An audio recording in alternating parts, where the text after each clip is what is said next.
Salutations, mortals and children of the night. I'm the Vampire Otaku. Welcome to my channel.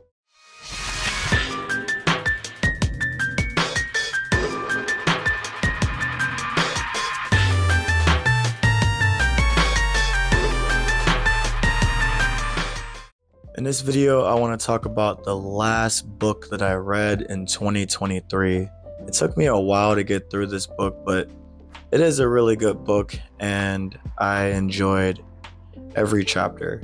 These chapters are very long, at least to me. I'm used to chapters being like, 20, 30 pages. One of these chapters was like 100 pages, if I'm not mistaken. So that was really interesting for me. And of course, it's a vampire book. In this video, we are talking about the Gilda Stories. Here's the spine for you too. Here's the back of it. This book has a nice suede texture to it. I really enjoyed reading it, and I think it's a good quality paperback. All right, the Gilda Stories. I really enjoyed this novel because the protagonist is a black woman. It starts in slavery times, but it doesn't necessarily focus so heavily on the slavery aspect. It focuses more. It's strange, like the main character remains nameless for a while, and then excuse the siren, they're testing sirens outside apparently. Alright, so the main character remains nameless for a long time, and it was a little strange to me. And then later on, spoilers by the way, if you don't want spoilers, sorry about that. Main character remains nameless, and later on in the story, she adapts the name of another character. And there are three reoccurring characters. The main character who, they were just called she or her. And the next really important character was Gilda. But Gilda was a white woman, and she owned that, I guess, a saloon, if you want to call it that. And then her lover, Bird. Those are the three reoccurring characters for the first chapter.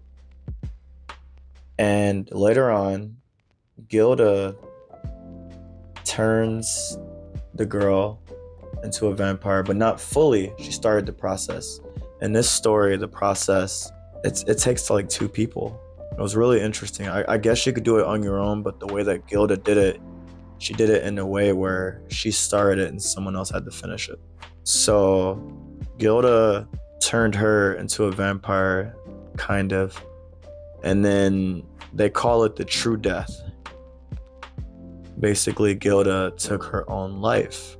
She was tired of being immortal, and she lived as much as she wanted to live, and she was done. In this book, it's really interesting.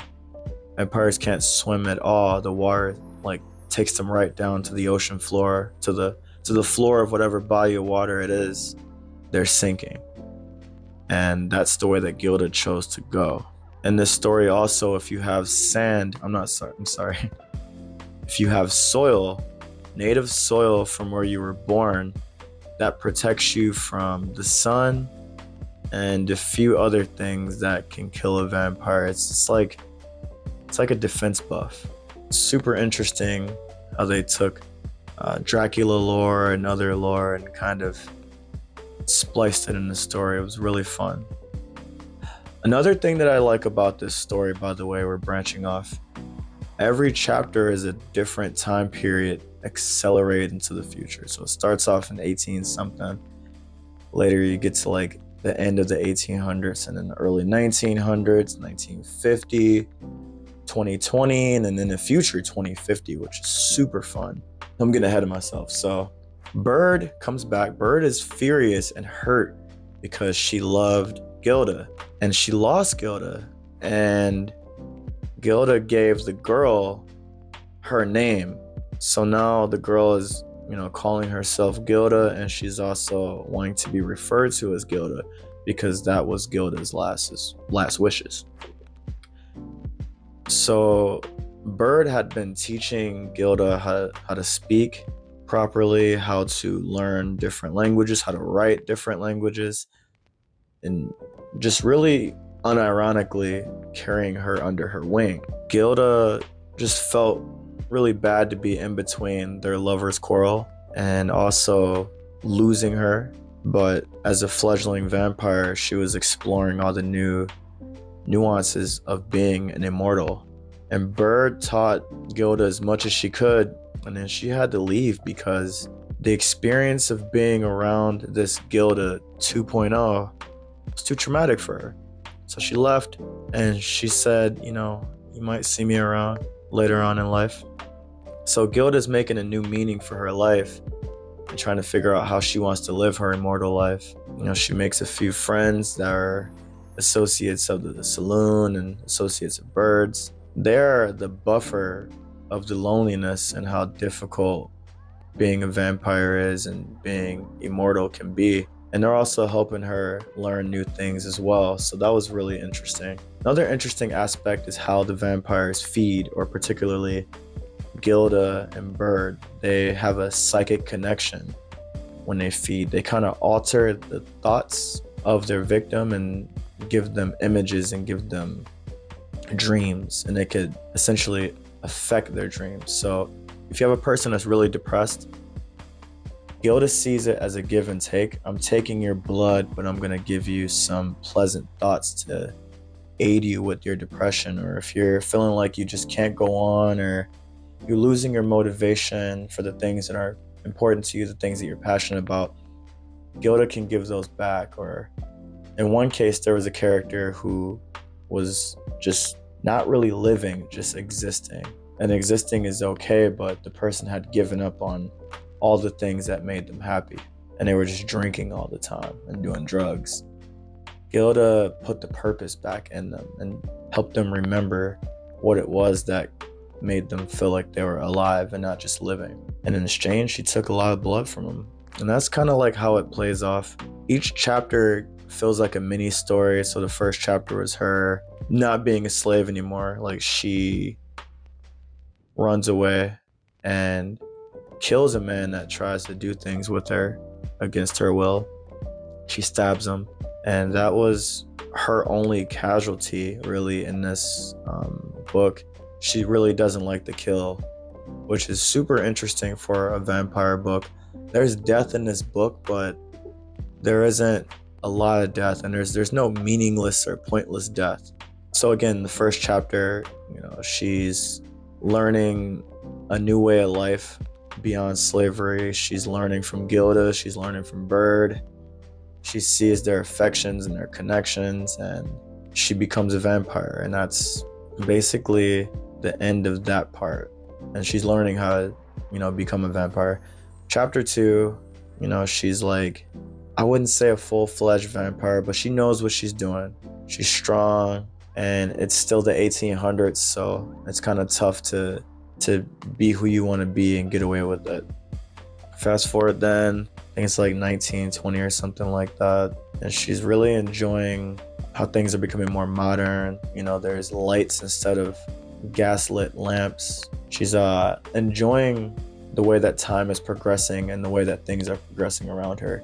And as she gets a little bit older in her immortal life, she misses Bird, and then they reconnect, and then they're very affectionate with each other. There's a lot of love between them, and I really enjoy that, because not only is this a black woman as the protagonist, but it's also LGBTQ plus friendly. It's not something that's just thrown on top of the story. It's interwoven in a way that it's very enjoyable to read, and you're just happy about the love and affection that's happening. And it's not like, oh, this is just a random plot point. It just flows with the story really well, and I love that. Also, this book came out in, I think, 92 or something like that. I could be wrong, but I think it's really progressive. When I was reading this, it felt like a modern book, and I had no idea that it was, you know, older, which is really interesting. I'm gonna skip a few things. There's a lot of spoilers in this video already, but I'm gonna get to the end of it. In the future, I really love the last chapter of this book, because in the future, people realize, oh wow, like vampires are real. and we need to get rid of them. They're a plague to society. And some of them are, but some vampires are just minding their own business. They don't kill. They drink blood sometimes, but they're not killing anybody. A lot of times, you won't even know that your blood is being extracted from you because they come into your house when you're asleep. They don't steal anything or do anything. They're very respectful. I love that. But they're being hunted by vampire hunters who are, in a way, using like exoskeleton suits to boost their speed and their power. And vampires are dying. They're really being hunted. They're running. It's not safe to be out at night anymore because they're patrolling. And they know that some vampires can be out in the daytime, so they're patrolling the daytime too. It's really rough. It's an apocalyptic setting. The houses are burnt down. Buildings are reduced to rubble. The air is not really fit to breathe as it should be. Our main character, Gilda, is trying to get reconnected with all the people all the vampires that she met along the way because they have found a safe place. But she's in an unsafe place. She hires bodyguards. One of the bodyguards tries to double cross her, but she gets away before the vampire hunters can find her. She finds a girl who tried to end her life, just about successful, and she was taking a long time trying to figure out who she wants to turn into a vampire. She turned one other person into a vampire, and he became a really fun character.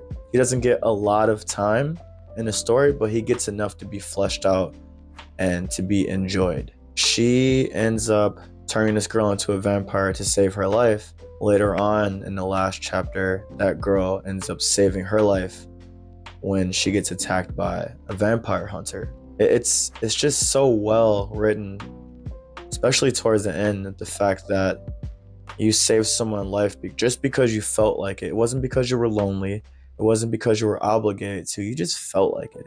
It just felt right to do. This character turns around and saves your life in the same way.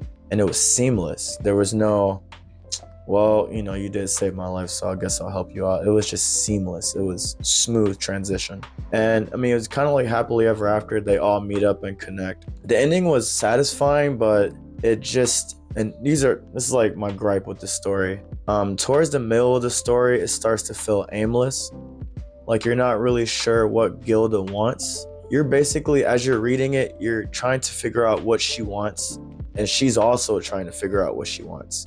Does she want to live in seclusion? Does she want to be in the limelight? She doesn't like traveling that much, so that was a restriction to her and, the story. It wasn't a restriction to read because the adventures that she had and the places that she went to was amazing. It was fun to read, but it held her back from being able to connect with the people, the characters, the vampires that she loved, which was a really nice conflict. It was an inner conflict too, like battling the fact that you don't enjoy traveling, especially over water, flying, any traveling like that. You're just not a fan of it, but you miss your people, you miss your tribe. The ending it didn't feel rushed. It just felt like it really wasn't concluded. Like it just felt like, well, we're all together, everything is fine. And I feel like the resolution wasn't a resolution to me after reading it. Like I definitely wanted more, which isn't a bad thing, because the way that it ended it wasn't a bad ending. It's just, it left me wanting more, which can be a good thing, to be honest. When you read something and you just, wow, what else happens? What about this character? What about this character? Definitely left a lot of room for a sequel, that's for sure. But yeah, I will say that Gilda felt very aimless in the middle parts of the story. Like, what do you want? What are you doing? What's important to you? But I guess to counterpoint that, her character felt like that, but her character was also experiencing that. So you got to kind of take that ride with her. All right, that is my review for the Gilda Stories. I actually recommend that you guys check this out, especially if you're into vampires. Definitely check this out. It was a really good read. If you're not used to long chapters, this was tough. For some reason, like getting the next chapter makes me want to keep reading, but not getting the next chapter kind of made it feel like a long process, even though it wasn't. This isn't a big book. But since the chapters are so long, it felt like the book was like 600-700 pages at times, which isn't a bad thing, but it was grueling for me at times. But I think you guys, especially if you're vampire lovers, would love this book, so check it out. That being said, thank you so much for checking out another video. If you feel like it, subscribe, and I'll see you in the next one. Peace.